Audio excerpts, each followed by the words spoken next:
I hate the Lesbian Mafia. They are so stupid. And let's talk about Sandi. She is a fucking ball-licking whore. She just doesn't want to admit it. Doesn't that feminazi hose bag know there's no such thing as a real lesbian? What the fuck is wrong with that bitch? What a stupid bimbo she is. So dumb. That fascist greaseball gave me maloiki. I have been shitting for 3 days straight. Fucking Cortona.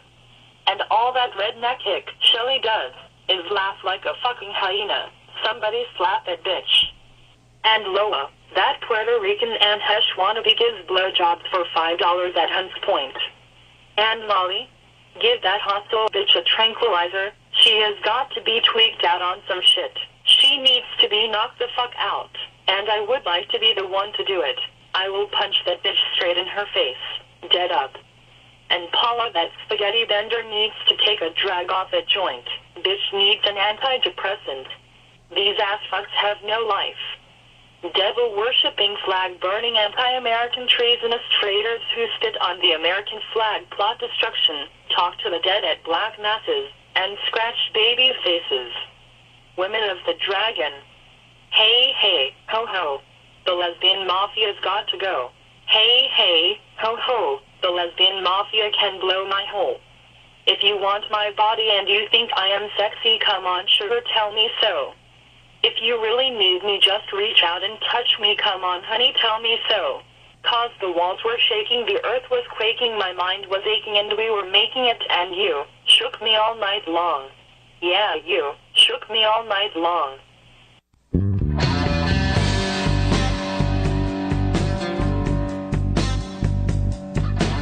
Please, mama, can't you see I've always tried to please? I wore ribbons and jewelry and makeup and perfume and dresses down to my knees. You said that it's a phase, just something I'd outgrow. But I got a girlfriend and she's got a lawn that I'd sure like to mow. Go on and wish that Brad Pitt would come along, but I prefer Madonna in a lacy thong. 'Cause I'm a lesbian, I don't like nothing swinging between their legs. Yeah, hey Sandy, what up? This is Joshua showing you some love from Fort Myers, Florida. I just want to say thanks for the ad on MySpace, and I just got a chance to listen to the show. I think it's really awesome. It's really good. I'm going to put all my friends onto it. I can't wait to hear what you have next. And thank God I'm gay.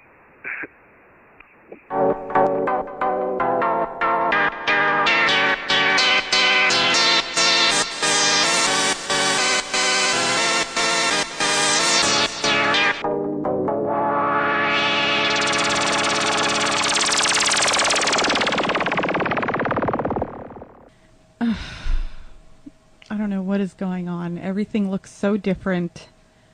I don't understand what's happening on this screen. Everything looks completely different from the last time that I recorded. Everything is totally different. I don't know what's going on. I don't know what's going on. I don't know what's going on. I don't know what to do. There's blue. There's blue all over this recording program. There's blue. And then there's like a white shadow behind everything, and I don't understand what's going on. I don't know if I'm recording. What is going on here? I don't know. I just don't know. Hello, you're listening to... I don't know if you're listening to anything right now, because I don't know if anything's recording.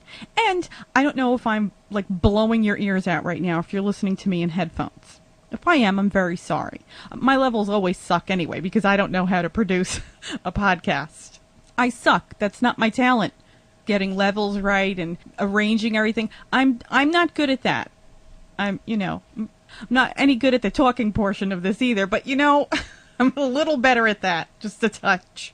So, this was an incredibly draining day. I had to go to the attorney with my mother today to work out her will and her estate so that she leaves all of her millions in the right place, in the event something should happen. And it's not so much... Well, no, it is, your parents' property and stuff like that, it is a financial matter, but it's also an emotional matter because there's emotional attachments to things like property and stuff like that. So, that itself was draining. But when you have a mother like mine, it becomes like, it becomes a sitcom. And it's not funny when you're me because I'm the one that's upset. Right? Because you don't understand what I have to deal with. You really don't understand what I have to deal with. The time comes for the appointment. She calls me on the phone. Sandy, you ready? Yes, I'll meet you outside in 5 minutes. Okay. So I'm warming up the car, and she comes outside of the door because she can see that I'm ready to leave. I'm ready to go. She comes outside, and I think that she's going from the passenger door to open it to get in the car, and instead she goes into her purse to take her cell phone out. And she proceeds to make a telephone call and pace in front of the house. I'm saying to myself, why couldn't she make this phone call why? And then, my mother's the type that everybody gets impatient with her. When we went to the attorney's office, he started getting impatient with her, and then I start to feel like, hey, that's my mom, don't do that to my mom. But I do the same thing to her because she's impossible. She is impossible. And I'm thinking, she must get this all the time. She probably gets people, fighting to not roll their eyes when they're talking to her all the time. Because I think I'm probably going to turn cross-eyed from trying not to roll my eyes every time I talk to my mother. God forbid. But anyway, so everything else is wrong with me. Why would I, look. So then afterwards, because this was an incredibly draining day, and it's been a draining couple of weeks, but because was such a draining day, I like to go by the water, and I bring my journal and I write, about things, like how much I hate my mother, stuff like that. I journal. All right. So I'm sitting on the rocks, and I'm absorbing, I'm taking it all in, the atmosphere, the water, the sounds, everything, the plane up ahead, the beautiful scenery in front of me, all of that good old murky New York City water to relax my nerves. And so I'm writing, and I'm writing really large. I'm taking up half a page to write 7 words. That's how big I'm writing because I was so frustrated today.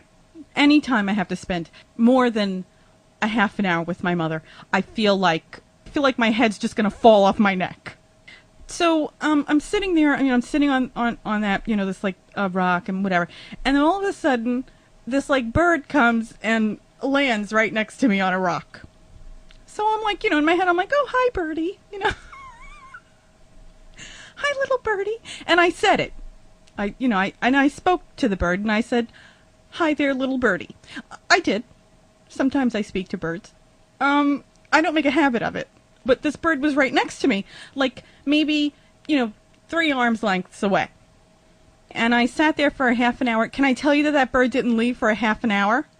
Earlier in the morning, one of my girlfriends was reading from some Wayne Dyer book. And you know how Wayne Dyer is. What's the message and everything? So then I start saying to myself, what's the message? What's the message behind this bird that landed and sat next to me? Because the bird would not leave. I prefer Madonna in a lacy thong.